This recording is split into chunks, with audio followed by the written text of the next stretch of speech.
Kevin Hassett is definitely in on this. I would say this is very MAGA universe, tariff universe, strong policy announcement or personnel announcement.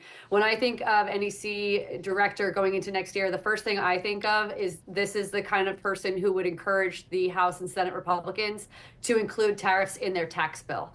And that is something that I think is a real long shot. All the farming state senators have a real problem with this, along with specific members from individual states who don't like tariffs as a general U.S. policy. But this suggests to me that he'll be working most closely with lawmakers, especially on the House side, which is a more generous bunch to the Trump administration, the Trump agenda, than the Senate Republican conference. So look for Kevin Hassett to be somebody who coordinates more than, say, a Lutnick or Bessent on actually writing the tax bill next year. And then obviously having a cadre of control over tariff policy outside of Congress, within the White House, executive orders, things along those lines. That is a very strategic placement, and I think he will be integral into the tariff role. I think the most important person to wait for is still Bob Lighthizer, but this is an indication that the tariffs are very real. Hey, listen, Henrietta, what I'm wondering is we start to get ideas of what, especially the Trump team, when it comes to economic policy, trade policy, what it looks like.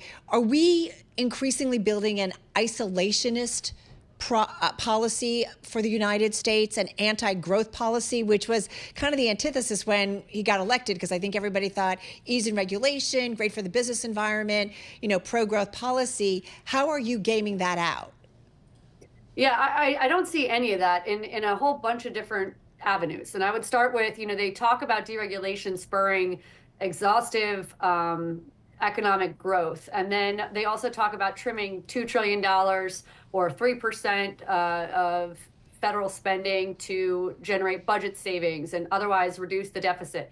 That's definitely not going to happen when you need 60 votes in the United States Senate. And then you also have this idea of a tax bill that is $4.6 trillion just to keep things static. That's not including new tax rate reductions for either corporations or individuals. And then you layer on the inflationary tariffs of 25% on Canada and Mexico, our biggest trading partners, as you point out, and then 10% across the board on already high tariffs against China. And we haven't even heard about his policy on the EU yet, which I think could result in auto tariffs as early as March 31st, when the Section 232 tariffs suspension expires. I'm glad go ahead. There's just a lot there. There is. And I'm glad you mentioned the auto tariffs, because that's exactly where I want to go, but also the broader market reaction, Henrietta. I got to tell you, I'm a little surprised by the equity market reaction to this news last night. I expected to log in and see that stocks were down today as a result of this. Yes, you have GM and Ford lower as a result of concerns of those companies being hit by auto tariffs. Why do you think there is a muted reaction in the equity market today? I think Mike McKee said it exactly correct before. I mean, there's a misunderstanding, I think, between what has happened and what people expect from Trump. They see this as posturing and not serious.